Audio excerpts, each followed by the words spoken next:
How's it going, everybody? It's me, Shane, and I'm here to give you another Bleach 1,000-Year Blood War episode review. It's Season 3, Episode 34, entitled Baby, Hold Your Hand. Before we go any further, please hit that like button, subscribe, and hit the notification bell to be notified of more reviews like this one. And if you want to support me even further, feeling kind of jolly and happy for those holidays, that Patreon link is in the description below. Yes, I know I'm 4 episodes behind, but it's okay. I'm going to catch up because I have a feeling that the season's probably going to end probably right before New Year's. And I knew what was missing from the season besides, a lot of the shows coming out and me trying to catch up. It's this. I haven't worn the hats. Here's the hat, and I wore the long crazy hat for this long crazy battle. Baby, hold your hand. It's very funny. Very, very funny. Given that one character's a hand, then the other person uses a baby. Literally, baby Bankai man. So we are coming after.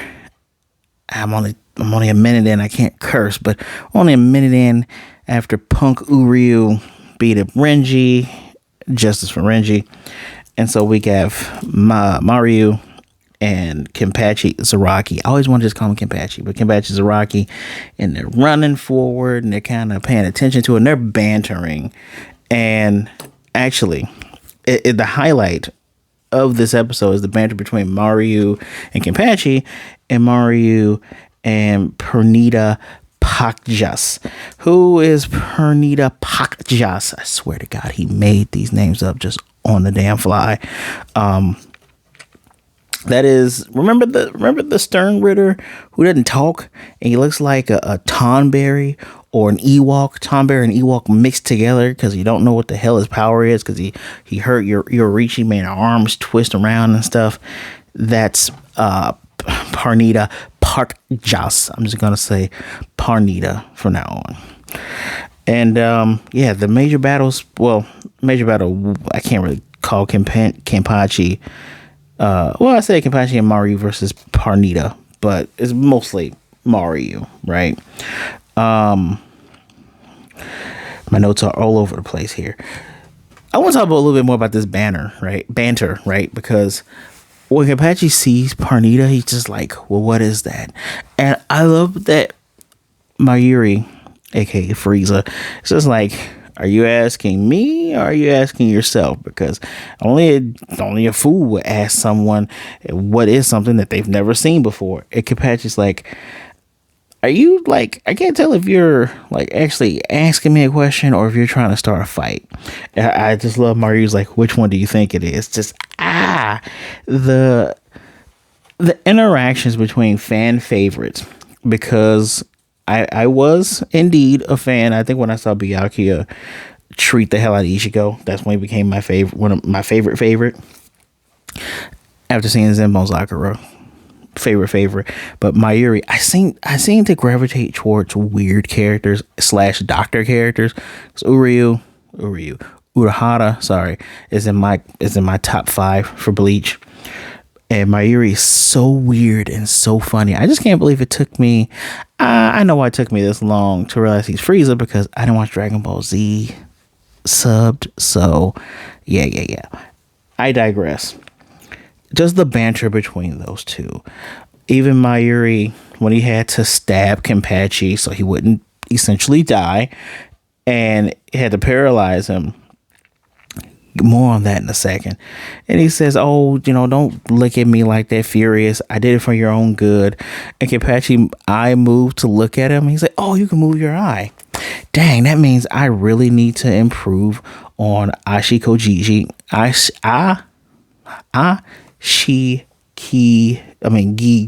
Gigi. I'm going to mispronounce that Zanpakuto's name throughout this entire review. So please do not be mad at me. But I need to improve it. So not only did you allow me to learn what the enemy's ability is, you also gave me insight into something I need to improve. So the next time I stab you, you definitely won't be able to move your eye. And it's just, Ikaku is like, why is he messing with the captain like this? Even though both Ikaku, Kujaku, that's what I'm going to call him, and Nemu, they all kind of recognize that their two captains don't ever react. And I think, hold on, I hope I said more about them, because this is just mainly about this cool ass fight. Like, Bleach is doing it. What is Perdina? And I said one is literally a hand. Yeah, dude is I've known this already, but now we have definitely crossed over to the realm of you guys are adding stuff, and I don't remember what I don't remember exactly what I read, because I'm not going to go back and reread all that stuff. But yeah, he's a big ass hand, like Kenpachi before he, got his arm twisted and then literally had to rip. Can we talk about how he rips his own arm off and doesn't shout? If I remember correctly, left hand rips his right arm off, doesn't shout or anything. Just okay, but he was able to get in close. Mayuri also saying Zaraki wait. He seemed kind of worried, even though you don't really care. Was able to slash into the head and just make it pour with blood. He's still that dude, but you're going against something that's weird. And Mayuri, it's the others recognize Mayuri wanted to fight him, wanted to fight this strange opponent, and Zaraki was in the way. So he kind of let Zaraki figure it out, but simultaneously saved him from being twisted into nothing, because that arm they took off, twisted, just it's like a blood splatter. Just and Perdina's, aka the left arm of the Soul King, which then had Hikaku going, how big is the Soul King? Is the Soul King a giant? Because he starts off, you could tell he looks like a hand tooth through the Quincy Hugo Boss jacket. You should look up Hugo Boss in World War II. That's all I'm gonna say. The Hugo Boss jacket, and just once it opens up, and it's that same, because remember the Mimihage has an eye right there, but it's one pupil. This guy has two pupils, to which even Mayuri is like, it's debatable on whether you can call that one eye or two, but yeah, with the eye in the middle, because he learned about these things dealing with Ukitake. And he also read in books, because the right hand is for stillness, the left hand is for advancement of the Soul King. But he turns into a giant 3D arm thing with the nerves coming out of the end. Like, it goes from hand to this. And Mayuri also asked the question that has no answer. Why did the left hand of the Soul King join under your watch? Why is it serving under your watch? Which can also explain why your watch is going, why with the right hand? Why are you working against me? Because it's like, well, the right hand doesn't let the left know what it's doing, and vice versa, right? So I guess you can, that's kind of a literal representation of that old saying. But yeah, that's what it is. That's what it be. Cool that stuff. Big ass lift arm things. Let's talk about its ability, because now this makes a lot of sense, because I didn't remember what the ability was. Its ability is that it can send its nerves into other people, actually other things, and then control them. And Mayuri figured all that out, because once he paralyzed him, he said, oh dang, if I do stop the person, their body continues to move, so just got to paralyze you all the way, which he did he did fear level number 4 in the Ashiko Chiji. It's a baby face, right? The Sheik has a baby face dagger. Stuck his finger into its eye, making it bleed and scream, to which name we told the others, cover your ears, because if you hear it for longer than 4 seconds, you're going to be paralyzed. He figured all that out. Good, cool, all that other good stuff. Fighting a giant ass hand. But the giant hand, you figured out the nerve thing, and the giant hand is able to send nerves through the ground and everything. It starts off with like chains. I do remember that illustration in the manga with the chains, but then once it breaks it free, that's when it becomes a bigger arm that apparently can talk. And Mayuri is talking shit this entire time, saying, so what organ do you use to speak? I didn't know you could speak. And the way it's speaking is very slow. Me, not like this.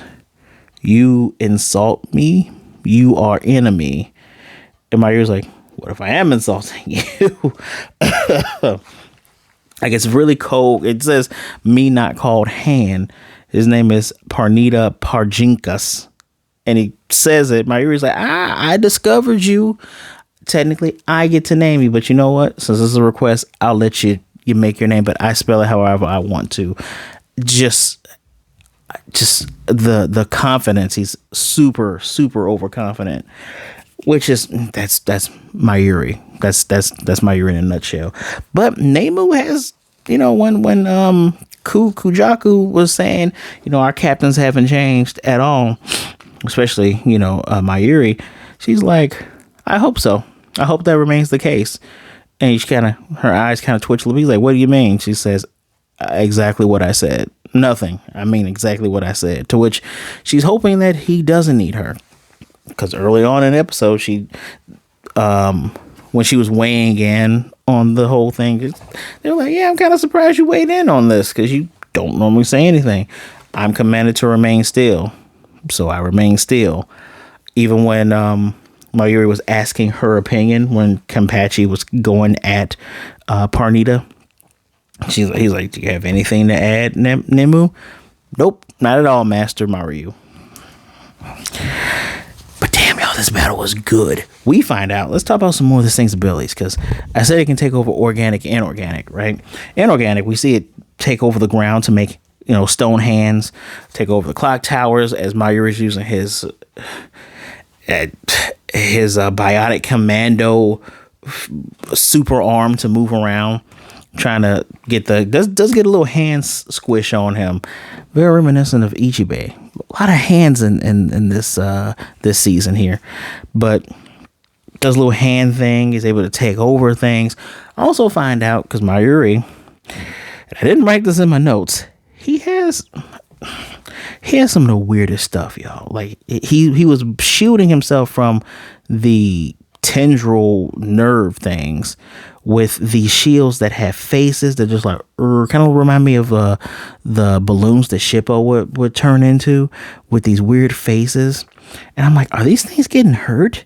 And when he uses an explosive to bomb off the pinky, it's a dude's face screaming, going, no, and just presses another green thing to make it explode. He does this twice with these things. But we learn when he breaks off this finger because he wants to preserve it and take it as a sample later. No, the fingers then turn into other hands, which, when they get that eye in the middle, it's just one pupil, not the two, which as much as I'm giving Kubo shit for the names, I will say the design for Perdina's is actually interesting, because when you see this little thing, this little not Tusken Raider either, Jawa. When you see this little Jawa / Tonberry, you see the little eyes, and you go to myself, then you see the bigger form. I was like, oh, that makes sense. Also, it started to cry first, so I was like, oh, is it baby versus baby fight, even though I knew it was the hand. I even wrote it in my phone notes that it's baby versus baby, but no, just a giant hand that acts like a baby. But yeah, these fingers turn into other arms, and as a matter of fact, this is gone. It takes both of these fingers here, rips this arm off, this finger off to make another arm. And this thing is so weird, because when it bleeds into its own eye, it's like, blood in my eye, it stings. It's like, you did it to yourself. I do have to note that when Mayuri was calling Perdina's weird because he slashed it and then the head got bubbled up, he's like, that's kind of creepy. He's like, you're one to talk. Very funny. Very, very funny. More abilities. Fingers. Yes. Now, let's talk about the piece de la resistance. So we know this thing controls nerves. We get the new form of the Bankai of Asoshi Jizo, which is usually Konjiki. Now everyone knows that it releases a poison. Remember the giant baby butterfly thing with the wings? No, not this time. Not this time at all. Because Mayuri goes, that would be a complete waste if I did that.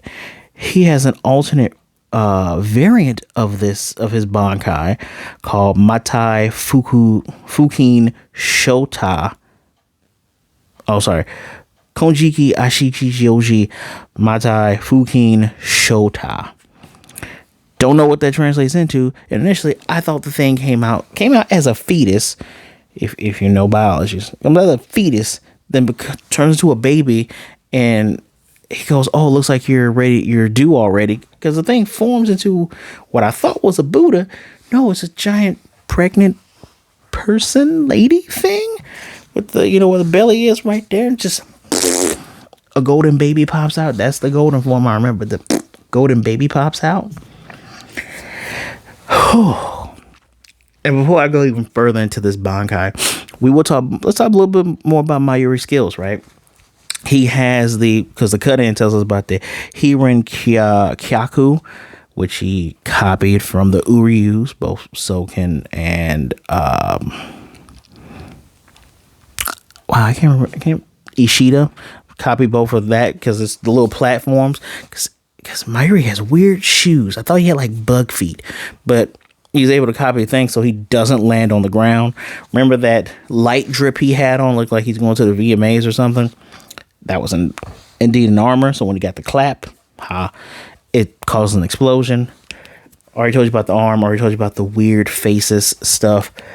But when he had cut the finger off and the finger showed that it can turn into more nerves, it goes into his hand, and we see him do this super fast. And he has new stitchings on his hand, and he reworked the way his nerves, blood, I don't want to say, I know it's nerves, central nervous system. Hold on. Still move the eye, hand chains, blah, blah, blah, blah. Unforgivable, because he was talking shit to him. Granted hand clap. His hair's now in triple mohawk. Mayuri is probably the one character in Bleach that's had more costume changes than Ichigo. He's had a lot of costume changes. But where is the thing? Slingshot man head, blah, blah, blah, blah. Shoddy work. There we go. Changed the configuration of his nerves rapidly. It was his nervous system, blood vessels, and muscles. And he says, it's been a while since I worked with one hand. The work is shoddy. And the giant speaking hand says, embarrassing? Or are you talking about yourself panicking? Is that what you want to call it? And that's what was creepy when he pulled off his hands. He's like, want to panic more? Because this thing's not talking like a normal person. It's talking like an unga bunga, but want to panic more? Pulls off the arm. Pulls off the finger to make another arm. Constantly saying, do you want to panic more? Before the giant pregnant Bankai baby thing, which was interesting. Doubling back to a funny thing, because I don't want to forget this. Before Zaraki moved in with just the left hand, he was thinking to himself, how can I, attack something? How can I cut something if I can't attack it? Because Mayuri's like, we're going to have to not get close to this thing. And Mayuri's like, there's other ways of attacking. And Kenpachi said, sorry, I was talking to myself that time before he rushed in there. Again, the banter between those two is really good, especially legendary voice actors. So, giant golden baby with 6 arms and black eyes. The alternate variant of this Bankai allows him to take the data he's obtained in battle and give Ashiki Joji different abilities. This one is born with all of its nerves on the outside, which it's like, if it touches the air and the ground, it's very painful. But when the 3 giant hands try to, at least the main one, try to latch onto it, says, by the way, those nerves are layered 70,000 times. So that's 70,000 layers, and you just see layer on each cheek kind of peel and flake off. So unless you can do 70,000 nerve endings rapidly, you can't beat it. And then the baby grabs the hands and eats the arms. And the episode ends Episode ends with him. I love the side shot of him laughing at victory, supposed victory, with the title above him. The Ashiki Joji, Konji Ashiki Joji burping after eating these things. Very cool, very interesting way of ending it. Just the seriousness of his face, the illustration of his face, especially when you have this drawn character in Mayuri interacting with this 3D, kind of reminds me of the 3D art they do for Demon Slayer. Also pretty interesting. But we're not done yet. Always there's a poem. So the poem here is said by Shunsui. And actually, let me just go ahead and I forgot I didn't write it down paper wise. I have to. There we go. Poem is: pine needles scatter over a glistening stage, shun from the heavens, come now to the depths of hell. Episode 35. Don't chase a shadow.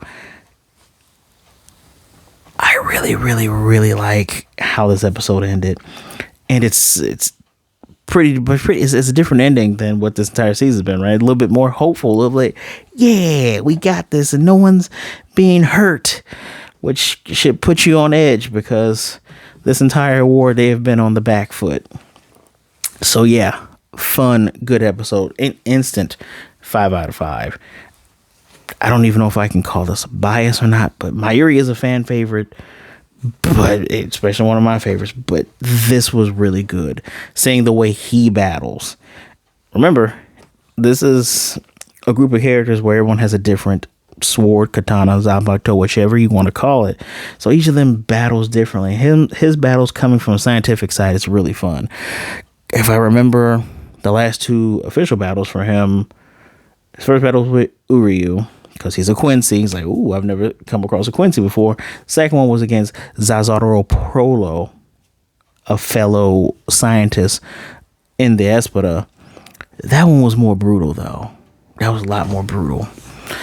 And this was pretty much this was a better matchup instead of Zaraki for obvious reasons, because he even said to Perdinas, he has different poisons that deals with all sorts of nerves. So it's pretty much a done deal. Good episode, 5 out of 5. But I have one question though. So we did ask, like, why did that hand join with Yawatch and, you know, the left not letting the right know what it's doing. Remember when Senjumaru had did the super duper Bankai? You know, the one that shakes all 3 worlds, and it was caught in it? Does that mean, like, that a person from Squad Zero doing their Bankai can beat the left hand of their god? Like, the left hand of the Soul King? Is that what that means? Because he was pretty much beat before, you know, punk ass Uryu came in and said, I want to ruin everybody's fun. Also, interesting thing to note is that Sniper Boy was watching Uryu's battle. Looks like he was ready to shoot him. I don't think they trust him. I don't trust him either. So I don't care if he is a triple agent at this point. He needs ass whooping. 5 out of 5. Let me know what you think in the comment section down below. Please do not forget to hit the like button, subscribe, and hit the notification bell so you'll be notified of more reviews like this one. And if you want to support me even further, my Patreon link is in the description below. Happy holidays, y'all. Remember, drink some water, wash your hands, be good, be blessed. You know, don't be a jerk to yourselves, don't be a jerk to others. Either way it goes, be cool, all right? All right. And remember, I know the holidays is a rough time for a lot of people, so reach out to someone, talk to someone. There are people out there that would rather talk to you today than to miss you and mourn you tomorrow. I promise you that. My social media is in the description below. Give me a follow, say hello, and we'll kick it off from there. Just don't be a jerk. Well, until next time, y'all, just the next episode, I cannot wait. Cannot wait to talk to you about this. So, Bon Kai.